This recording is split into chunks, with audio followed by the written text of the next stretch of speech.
Welcome to the JP8 Report. This is James Pierce with the JP8 Report, episode 291.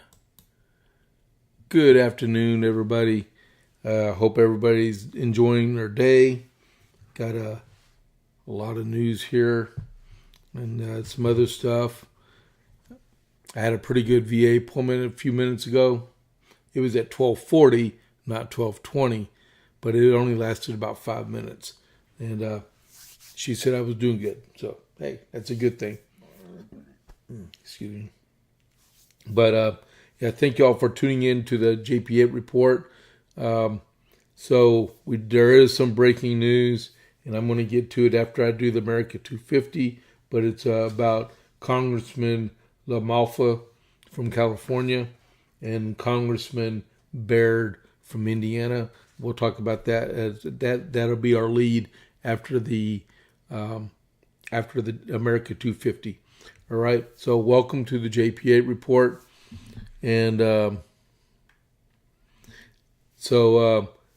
before we get started, if you're not a follower of the JP8 Report, regardless if you're live with me or you're watching video on demand, and please click that follow button. And then right next to it is a thumbs up for a like. Give me a like. I would appreciate that. That would be great. And then if you can, share. All right. We are live on Facebook, YouTube, and X. All right. All right. So with that being said, we'll go to the America 250. And where is it? There we go.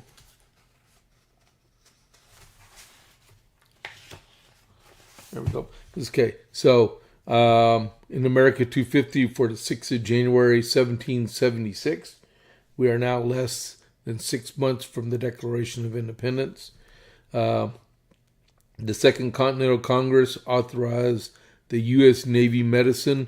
It wasn't called the United States Medicine at the time, but it was a Naval Medicine Department, and they appointed surgeons and surgeon mates. All right, and then on the same day, 6th of January, 1776, John Adams wrote a letter to General George Washington. Dear Sir, as Your Excellency has asked my opinion of General Lee's plan, as explained in his letter of the 5th, I think it is my duty to give it, although I am obliged to do it in more haste than I wish I could. I suppose the only questions which arise upon the letter are whether the plan is practicable, whether it is expedient, and whether it lies properly within Your Excellency's authority, and further directions from Congress. Of the practicability of it, I am very ill qualified to judge, but were I to hazard a conjecture, it would be that the enterprise would not be attended with much difficulty. The Connecticut people, who are very ready upon such occasion in conjunction with the Friends of Liberty in New York, I should think might easily accomplish the work. That it is expedient and even necessary to be done by some authority or other, I believe, will not be doubted by any friend of the American cause who considers the vast importance of that city, province, and the North River which is in it, in the progress of this war, as it is the nexus of the northern and southern colonies, and as a kind of key to the whole continent, as it is a passage to Canada and the Great Lakes and all the Indian nations. No effort to secure ought to be omitted. That is within the limits of Your Excellency's command. It is in my mind perfectly clear. Your commission constitutes you commander of all the forces now raised or to be raised, and all others who shall voluntarily offer their service and join the army for the defense of the American liberty and for repelling every hostile invasion thereof, and are vested with full power and authority to act as you shall think for the good and welfare of the service.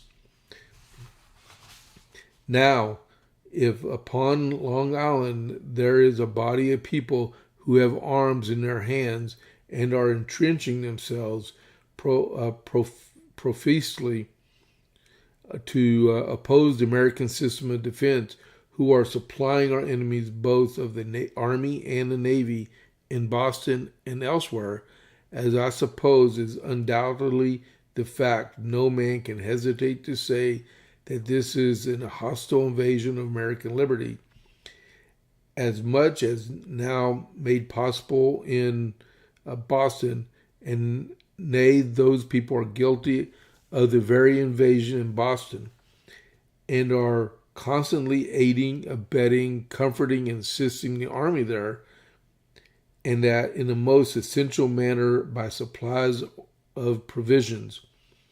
If in the city a body of Tories are waiting only for a force to protect them, to declare themselves on the side of our enemies, it is high time the city was secured. The Jersey troops have already been ordered into the city by the Congress, and are there undoubtedly under your command, ready to assist in this service. That New York is within your command as much as Massachusetts cannot bear question.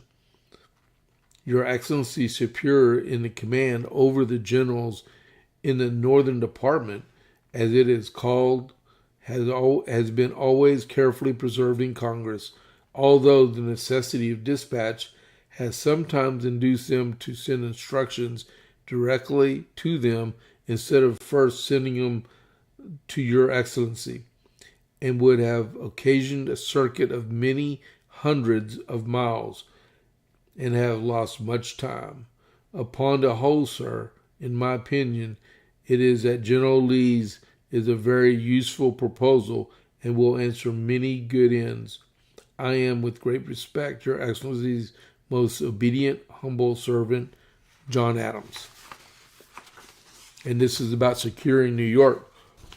Now, from what I know, New York was the last place where British troops evacuated after the conclusion of the American Revolution. All right, but this is how people at upper levels of command talk. All right, so next is, and I still don't have my Stream Deck connected, so that's coming. Okay, they're the Dalmatian guys. They're right here in Copper's Cove. They make smash burgers and dogs. Everything is homemade, including their buns. They're open Tuesday through Saturday, 11 to 2 and 5:30 to 7, unless they sell out. And they are located on the west side of Copper's Cove, behind Bush's in the shopping center. And go see Corey and order you a burger. The prices are really good, all right? So, Dalmatian burger, Texas burgers. All righty. So, what I wanted to talk about is, I'll do that one next. All right. So, this came out just a couple hours ago. Republican Congressman Doug LaMalfa passed away at age 65. Now, I don't know what happened to him. It just shows that he passed away. That's all, right? I'm sure there's going to be stuff come out in a little while. Just be patient.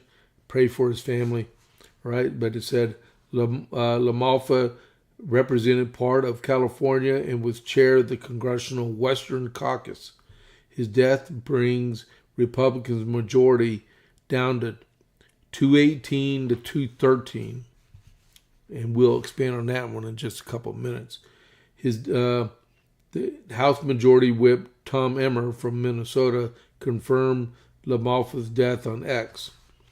Jackie and I are devastated about the sudden loss of our friend, Congressman Doug LaMalfa. Doug was a loving father and husband and staunch advocate for his constituents in rural America. Our prayers are with Doug's wife Jill and their children. With LaMalfa's death and recent resignation of Marjorie Taylor Greene, House Republicans currently can lose only 2 votes and still pass anything along party lines. It's a perilously slim majority as Republicans kick off the second half of the 119th Congress with hopes of passing a second big, beautiful bill. LaMalfa's death appears to have caught the majority of his colleagues by surprise, with tributes pouring out for the late congressman on Tuesday morning. And then Richard Hudson, he says Doug was a principled conservative and a tireless advocate for the people in Northern California. He was never afraid to fight for rural communities, farmers, and working families. Doug brought grit, authenticity, and conviction to everything he did in public service, said the National Republican Congressional Committee Chairman Richard Hudson, a Republican from North Carolina. And it said the story's breaking. We know that, and there's going to be a whole lot more come out about this later on. And so that brings our majority to 218 to 213. 2 vacancies, 2 votes, right? Which is tighter than what you think it is. Because no sooner than that happened, more breaking news came out. Republican Congressman Jim Baird, Republican of Indiana, has been hospitalized after a car accident, Fox News has learned. Baird is responsive and in stable condition, Fox News sources said. Details about his incident remains unclear. So technically, I don't know how long he's going to be in the hospital, but that could make it 217 to 213 with, I believe, 1 vacancy on each side from Congressman Sylvester Turner's seat, which I don't know why that hasn't been filled. And then he's a Democrat, so we know it's going to be filled by a Democrat, looks like. And I think that election is February 3rd, I think. And then Marjorie Taylor Greene, she just resigned yesterday officially. So that brings, and then so depending on what Governor Kemp does in Georgia, it could be another 90 days before we get another Republican in there in the middle of a congressional campaign, right? So I really hope he decides not to keep that vacant. That would be stupid. So that goes on what I was going to talk about was that, and feel free to chime in if you have a question about this, because this really irritates me that we have such a tight majority in the Congress, and you have a lot of butthurt Republicans that want to just go off and do what they want. They think they're the speaker, they think they're the president, and they just thumb their nose at the president. You have like Thomas Massey. He says he's a Republican. He don't even act like a Republican. He just thumbs his nose at the president, and he changes his vote and makes it where the president wins.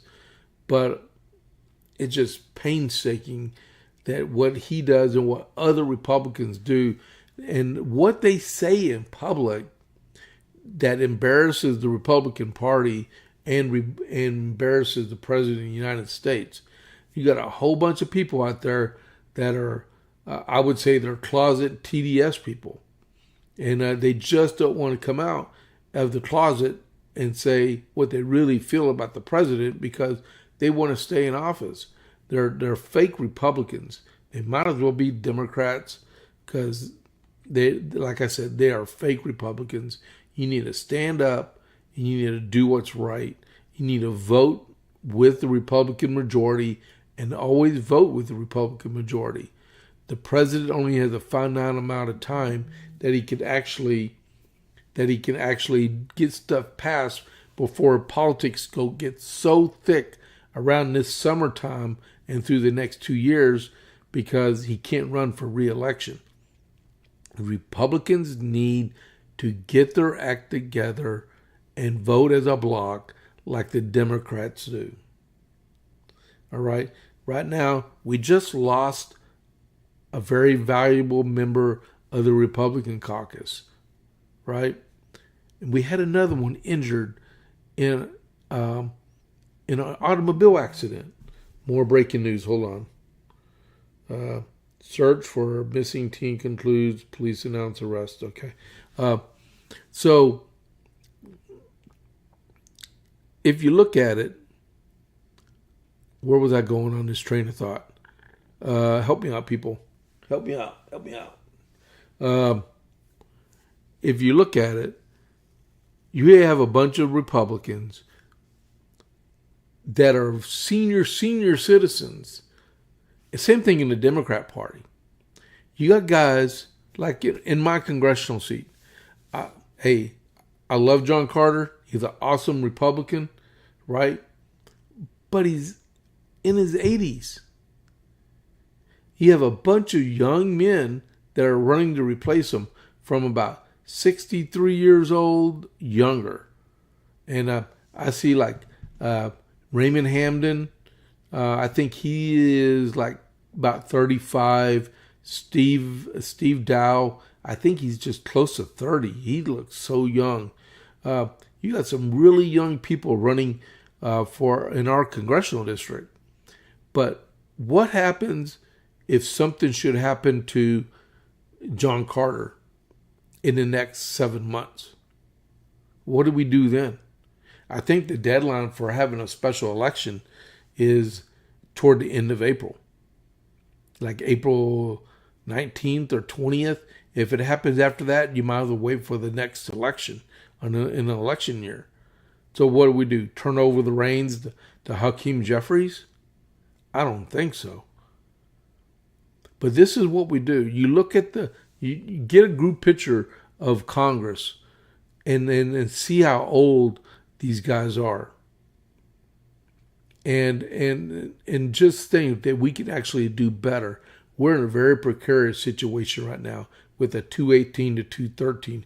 And technically, until Congressman Baird gets out of the hospital, we're at 217, 213. And just throw another ember on the flames here, right? You got a bunch of congressmen that are running for re-election, and they're not going to want to be stuck in Congress doing their job, which they should be doing, but they would rather be out in their environment, in their districts, actually running. You have Chip Roy. Chip Roy's a congressman, and he's a pain in the neck toward the president all the time. Chip Roy is Chip Roy, right? But he decided he wants to run for the Attorney General of the state of Texas. Well, it ain't like he's going to be able to just run for office, because you have Aaron Reese, which is Aaron writes that he is not employed by the federal government anymore because he resigned his position at the Attorney General's office. So he's back here running full time. You have Ken Paxton. Wait a minute. Ken Paxton's running for Senate, but he is the Attorney General right now. You have Joan Huffman, and you have you have Aaron Reitz, you have Chip Roy. There's one other person. But Chip is not going to want to surrender the battleground to all these other candidates and be stuck in D.C. And there's other ones that want to do the same thing. That are you have Congressman Byron Donalds in Florida. He's running for Florida, for governorship in Florida. I mean, do you think he wants to run for governor, or do you think he wants to stick around in D.C.? Well, Mr. Donalds, I think he would be in D.C. first, okay? He has a good name for himself, but he knows where he needs to be at. The problem is we have a bunch of Republicans that are playing politics when they should be doing their job. For $176,000 a year, they can keep their butts in D.C. and do their job. All right? I don't see anyone's comment on that. That'd be pretty good. So it's gonna roll right into this next one. I'm gonna talk to y'all about. Let me go in here. I actually I put one picture on. I haven't got my Stream Deck, and I haven't really got my stuff programmed in, or I got a couple issues I'm working on my computer and stuff here. You got to give me a little bit of time on that one. Oh, and if you notice, I patched the hole. All right. Oh man, hold on just a second.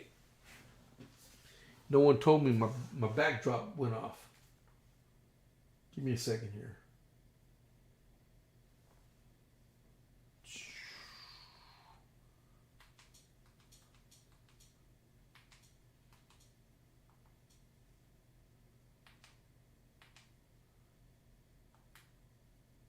I don't know why it went in the screensaver mode, but that's all right. Okay, so this will only be a second. So 40 years ago is the day I joined the Army. All right. So January 6, 1986. That picture is from basic training, which was 6 months later. But I look like a little kid, huh? That is so long ago. All right. So let's get back to business. All right. So what I wanted to talk about was Joe Biden. Yesterday it came out yesterday afternoon about Joe Biden and his pension. This is from the New York Post, I think. Yep, New York Post. Joe Biden's extravagant pension is the largest of any president in history, and even more than what he earned as president. $417,000 a year he's going to be earning in retirement. Former Joe Biden's long career in politics allowed him to retire with the largest taxpayer-funded pension of any ex-president in U.S. history. $417,000 more than his presidential salary, an expert says. Biden, 83, was in line to rake in the massive amount from two pension funds in his first year as former president, according to an analysis of National Taxpayer Union Foundation Vice President Damian Bradley. It's pretty unusual, historically unusual, to have such a large pension amount. I would have to say that this is the largest, the taxpayer advocate said when asked to compare Biden's pension with his predecessors. You'll love this. The hefty annual sum is double than that of Barack Obama, who has received his retirement pay after leaving the White House, and $17,000 more than Biden's $400,000 a year presidential salary. It also reflects Biden's unique situation as a former senator, vice president, and president. Career path has allowed him to take advantage of a loophole, letting him tap into multiple taxpayer-funded retirement funds. Biden, who once described himself as one of the poorest members of Congress, was able to collect lucrative payouts by double-dipping in benefits established under the former President's Act of 1958, which was established for Harry S. Truman, as well as the civil service retirement system for ex-senators. Annual pay in the CSRC pension plan is determined by a formula that takes in account of Biden's 44 years in the Senate and as vice president, as well as his three highest years of salary during that span. Sort of like Army retirement. Because we have a high 3 plan. That's what I retired under. I only make $3,400 a month in retirement, and I had to put my life on the line. Biden's starting pension could be as much as $166,374, including an $18,186 set aside in the program for the spousal portion of the benefit, according to Brady, who noted there's even more. This is crazy what you're about to see. The former president would have raked in more than $254,000 of annual benefits from the CSRS, if not for a cap limiting his annual payouts to 80% of his highest salary, which is $273,000 a year as vice president of the United States. Biden, who was elected to the upper chamber in 1972, I was 4 years old. There he goes again. Man, okay, I'll work on that later. Enjoy the time. Entered office before the Senate retirement plan was tweaked to make it a bit less generous for newer members. On top of the check from the Senate and the vice presidential service, Biden receives $250,000 annually from his presidential pension. Under the 1958 law, Biden's presidential pension must be equivalent to the salary of a cabinet secretary, which is currently $250,000 and $600. The law was enacted amid public concern over former President Harry Truman. I already knew that. Purported financial struggles after leaving office, although several historians and experts now believe Truman was actually a multi-millionaire after his presidency and not on the verge of becoming destitute. The former President's Act also established a number of additional taxpayer-funded perks for outgoing presidents, including money for staff, equipment, and office space. Why does a former president need office space? Right? Why does he need a staff?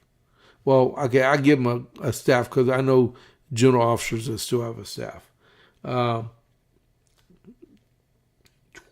am I at? Okay. And for fiscal year 2026, the GSA budgeted more than $1.5 million for Biden, $727,000 alone for office space, more than any other former president. I mean, I have an office in my house where I got the studio. Why can't we just make one of his rooms in his Delaware mansions into an office space, right? Instead of giving $727,000. There's no cap on the rent for that, so it could be a high density area with high rent, and there's no limit on the amount of square footage that is being rented and funded by taxpayers. It is also provided for life. It sounds like a sucking chest wound. A rep for Biden did not respond to the Post request for comment. For $727,000, you know what? Someone can comment, right? Ripping us off. That's exactly what it's doing. Well, I ain't got to the part I want to tell you about. Brady questioned on whether younger former presidents, such as Obama, should be able to build the government for life for office space, often used to write memoirs, and then they make money off that while we pay them money, and lucrative speaking engagements. Some of these guys make $75,000, $100,000, $150,000 for each speech that they give outside of their offices. He also argued our lawmakers should take action to prevent former presidents from making the kind of taxpayer-funded windfall Biden is reaping in retirement. Biden is making more in retirement than the current president gets, and is in a very unique situation. But even though it is unique, it is one that is ripe for reform going forward. Congress ought to look at that to prevent such an extravagant pension amount in the future. Last year, Senator Joni Ernst, a veteran, introduced the Presidential Allowance Modernization Act, which aims to limit the presidential pensions to $200,000 and would cut perks such as office space, staff, and travel expenses. A previous version of the same legislation was passed in Congress in 2016, but it was vetoed by Obama 3 months before he left office, and as he stood to benefit from the perks, the bill aimed to slash. Go figure, right? Concerns over taxpayer-funded pensions from past presidents such as Biden. Under federal law, every member of Congress can qualify for an annual pension after completing 5 full years of service. These benefits cost taxpayers some $38 million a year to pay out. Marjorie Taylor Greene, who began serving January 3, 2021, raised eyebrows when she announced that her last day Congresswoman would be yesterday, giving her enough time to meet the eligibility threshold to qualify for a pension of $8,717 for the rest of her life. And Greene's pension benefit is low compared to an estimated $107,000 and $860 per year payout to longtime Congresswoman, former Speaker Nancy Pelosi, when she leaves Congress in 2027. So that would be about $9,000 a month just to breathe. And she's already a multi-millionaire. Of course, but over the course of her lifetime, Greene still stands to make more than $265,000 from the taxpayer-funded perk. So, at least Joni Ernst made an effort of getting it reformed. But then Obama vetoed the thing because he didn't want to hurt his pocketbook, right? And we waste lots of money here in our government. And, why should, Congress isn't meant to be a career choice. It's a service. And you got all these congressmen and congresswomen, senators, cabinet secretaries, even presidents, vice presidents. They make a bundle of money just from serving. Someone just wrote me a text, and I know the name, but I can't remember. I know. But service is only meant to be temporary and not a career-wise. You should be willing to go back out to the private sector and do your part with the economy and let someone else take your place. We are just wasting money hand over foot with pensions. Why would you need a pension for being in the military? Not in the military. That military is a whole different world. I'm talking in government, right? And the amount of money, Marjorie Taylor Greene is going to get $900 a month for the rest of her life because she served 5 years in Congress. And Nancy Pelosi is going to make $107,000 a year for the rest of her life. Of course, she's in her 80s. So, we need to get younger people in Congress. and to serve, and not just take advantage of with all these presidents and former presidents that are they're bilking the taxpayer for huge office spaces and staffs and expenses. Are they using their expense account to fly to Paris to give a speech and then fly back? They make a deposit in their checking account and don't reimburse the government for any of it. They should. Wow.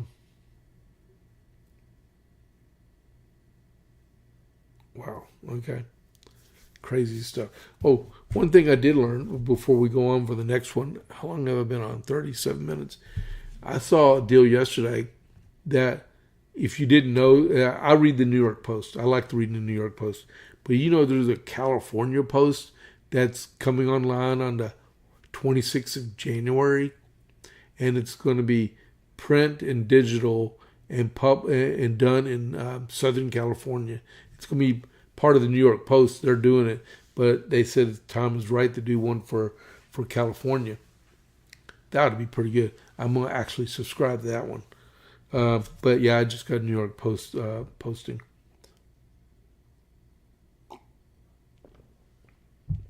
Okay. So next is, I don't know. Did I make myself clear enough talking about this? Because let me try something here.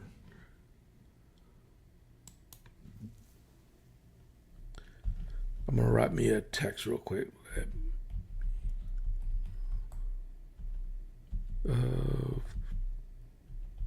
Any comments about this?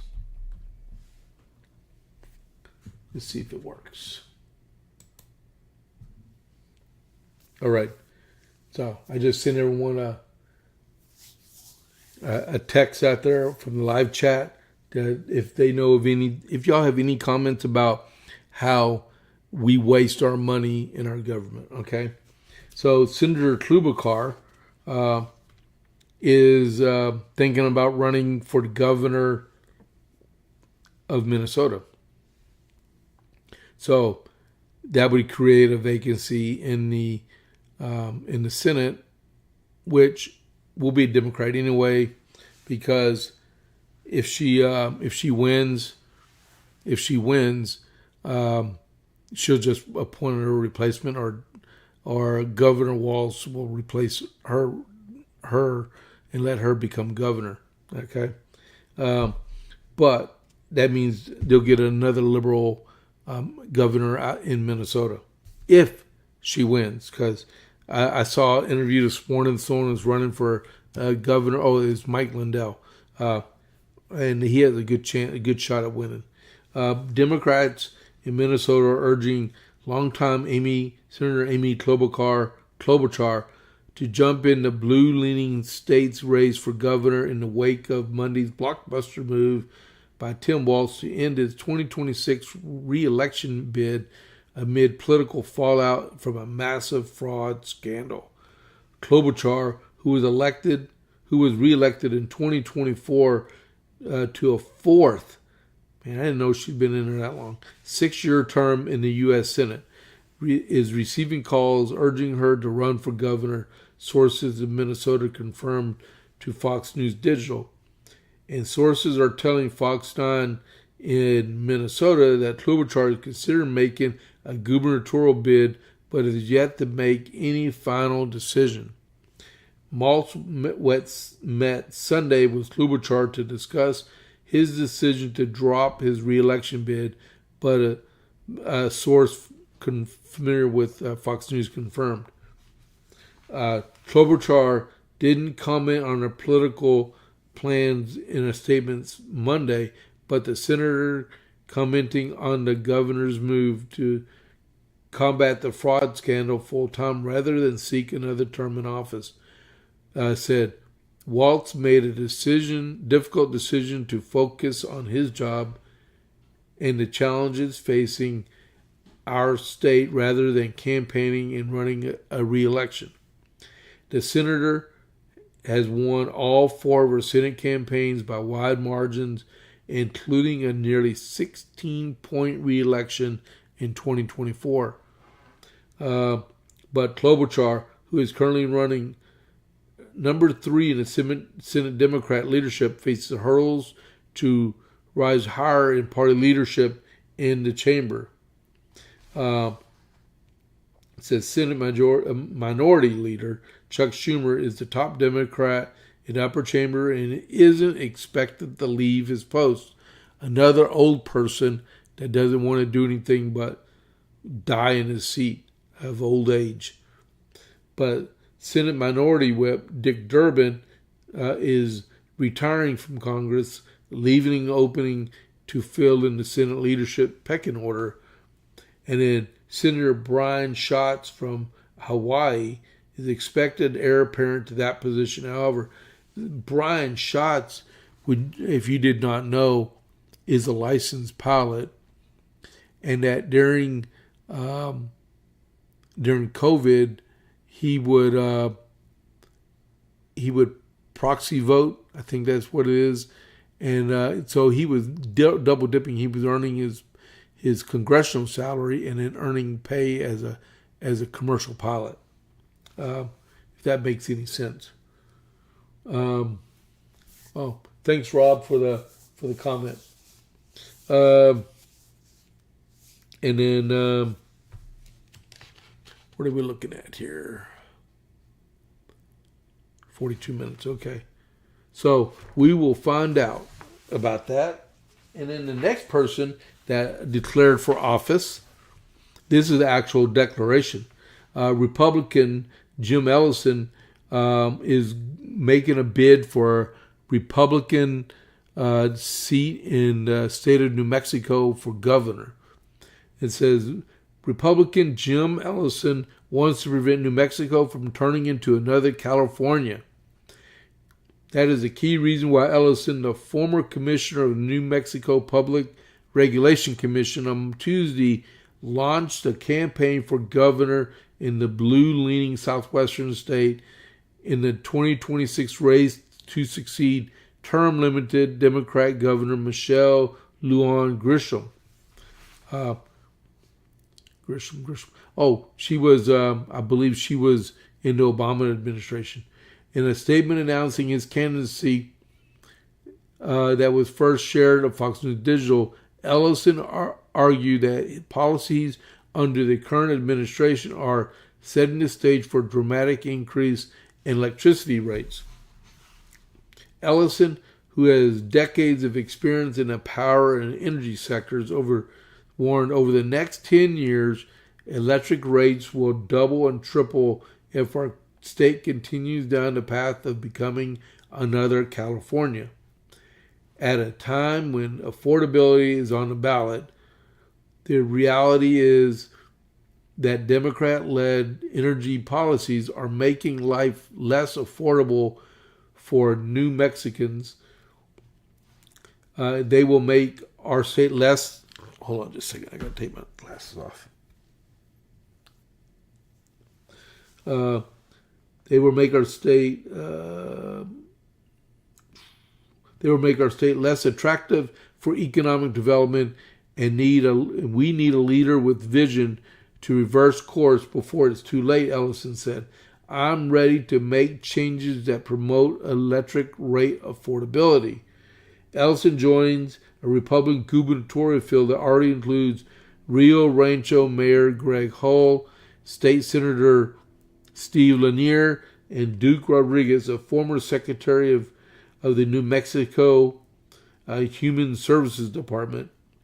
And a trio of Democrats have launched campaigns, including frontrunner Deb Haaland. She used to be a congresswoman. And she was the Secretary of Interior for President Biden. And she was the first Native American to serve as cabinet secretary. While Democrats have dominated federal elections in New Mexico, the last 6 governor administrations have alternated between Republicans and Democrats. And if the pattern holds, a Republican governor would be elected in November. He means well. I hope he has more on his plate than just energy. All right. Even though the Permian Basin goes into the eastern part of New Mexico, so they should have a full influx of natural gas and oil. All right. And then the funny one, let me put my glasses back on. Okay, so the funny one is going to be, hold on. Who here knows what Kellyanne Conway's ex-husband's name is? Any clue? Nope, no clue. George Conway. George Conway is running for Congress. And he's running for Congress in the 12th Congressional District of New York as a Democrat. All right? He was one of them that founded the Lincoln Project in the first Trump administration as a Republican. Okay, George Conway, longtime critic of President Trump, launched a bid for the New York's 12th Congressional District, running as a Democrat focused on taking the heat to Trump on Tuesday. Conway, a former conservative lawyer, was married to top Trump ally Kellyanne Conway until their divorce in 2023. He joined a crowded field in the Democrat primary race for the Manhattan congressional seat. Conway is relying on his familiarity with Trump to set him apart. We have a corrupt president, a mendacious president, a criminal president whose mass agents are disappearing people from our streets, who's breaking international law, and he's running our federal government like a mob-protected racket. I know how to fight these people. They are corrupt, immoral people. They will stop at nothing to rig the system for themselves. I've been fighting Trump for years, and nothing will stop me. Sounds a little vindictive, isn't he? New York's 12th Congressional District is an open seat for Democrats following the announcement from Congressman Jerry Nadler said he will not run for re-election in 2026. And I'm going to stop at Conway's split from conservative politics has been dramatic since the rise of Trump in 2016. He helped found the anti-Trump Lincoln Project in 2019 along other erstwhile Republicans. These people are crooks, okay? I cannot believe he's actually running as a Democrat in the first place. This is absolutely audacious that he's even considering running for Congress. Do you think the Democrats in New York would actually think that George Conway is actually a Democrat? Honestly, someone say something on here, because I honestly don't think he's an actual Democrat. He's a TDS, butt-hurt Republican that just want to stick it to the president, right? And if he honestly believes he can get a single Democrat to vote for him in their New York primary, I would be totally surprised. You know what? I'm going to have to remember this race. And when they have their primary, I want to see how well he finishes, because I bet he'll finish in last place. He deserves to finish in last place. And if I had the money to help fund an opponent of his, which I would never give money to a Democrat ever, but that would be a worthwhile effort. Just yeah, man. Oh, and then another congresswoman I want to talk about All right, I'm running out of time, I know. But this is fun. Jasmine Crockett. Who here loves Jasmine Crockett? Okay, Jasmine Crockett did it again, right? On Sunday on TV, she said, Jasmine Crockett said F you, and she used the expletive, to the Supreme Court over its decision to temporarily uphold Texas's new congressional districts. In a video posted to her YouTube account on Sunday, digits never lie. They never go away, right? Someone made a copy of that thing.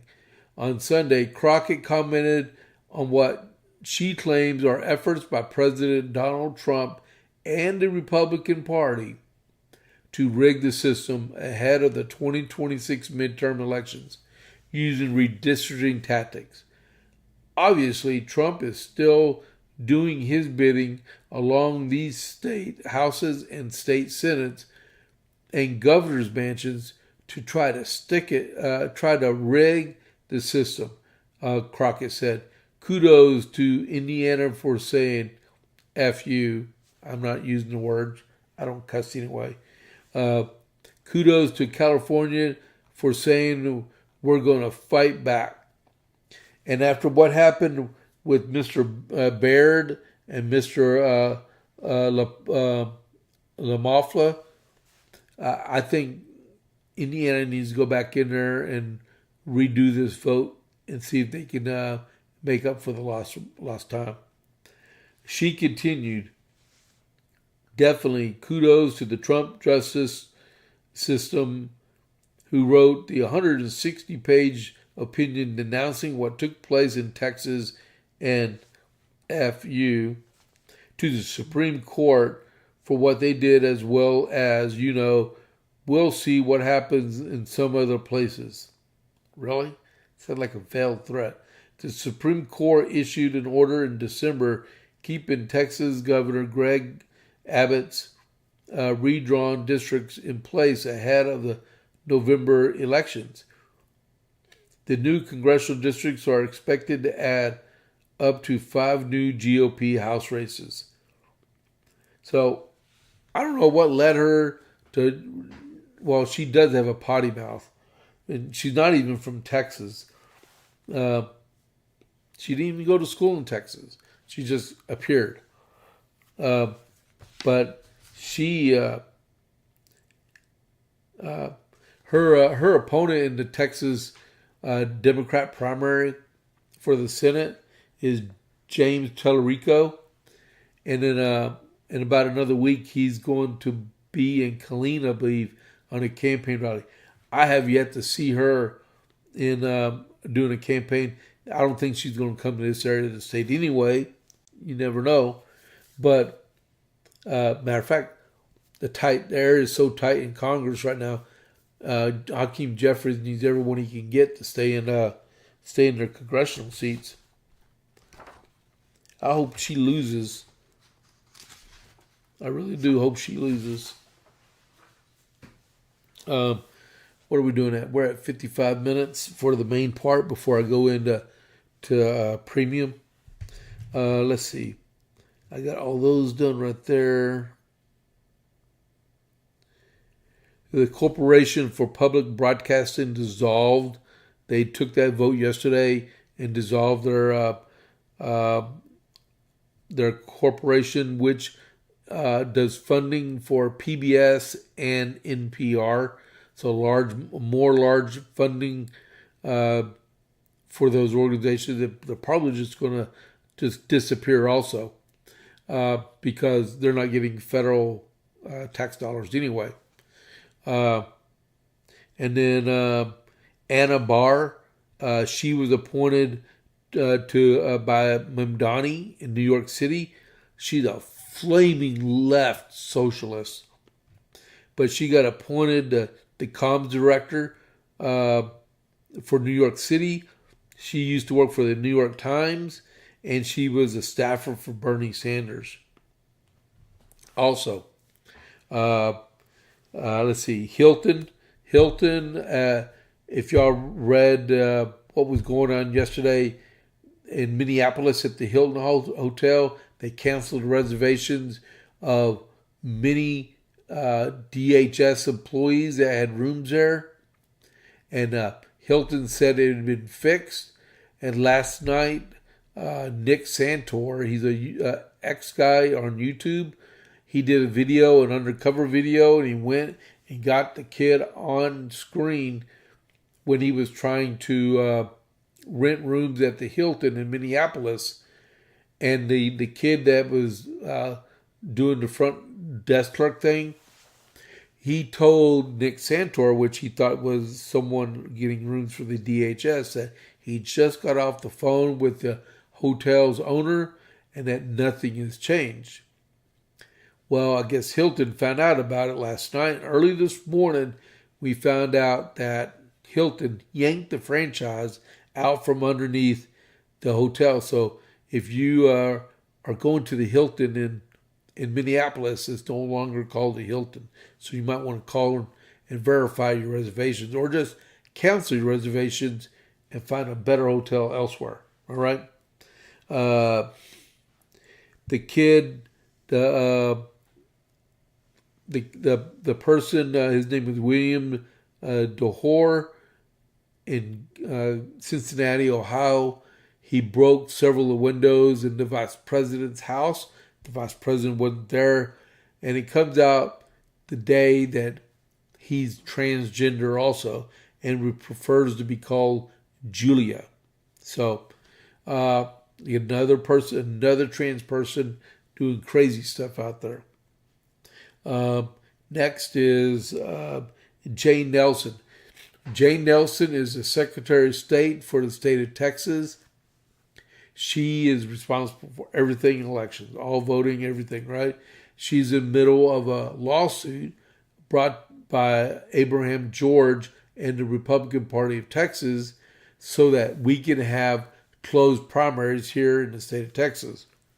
Well, yesterday she attempted, and I don't know how successful it was, I didn't see the ruling on it, to have the case thrown out because she said there was not enough time to remedy it before the next election, and that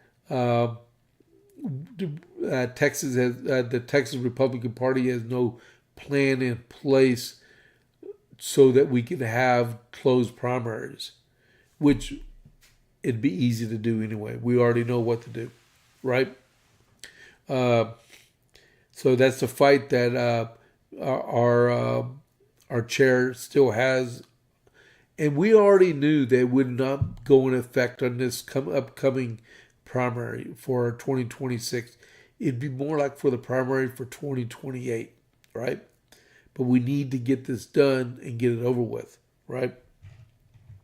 So that is in the middle. Hopefully we'll have another update on that within the next few days. And I got that out of the Texas scorecard this morning. They came out in the Texas Minute. And then what else do we got here? Hold on just a second here.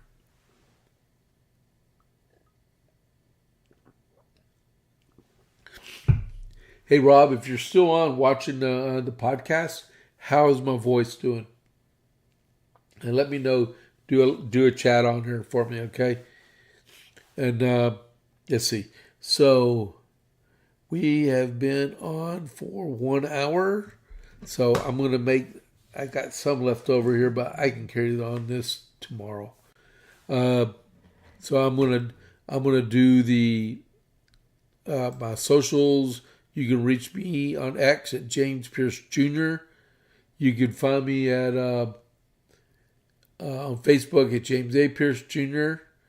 You can find me on YouTube at the JP8 Report 67, and True Social at James A. Pierce, and you can send me an email at jp8report@gmail.com. All right. So I will be back on at my regular time of 12 o'clock tomorrow. I'm about to transition over into Rumble Premium. You can easily get that by going to rumble.com/premium and doing that. I would do the ad. I can't do the ad read for that because I don't have 10 live viewers right now. If I had 2 more online right now, that'd be great. But not today.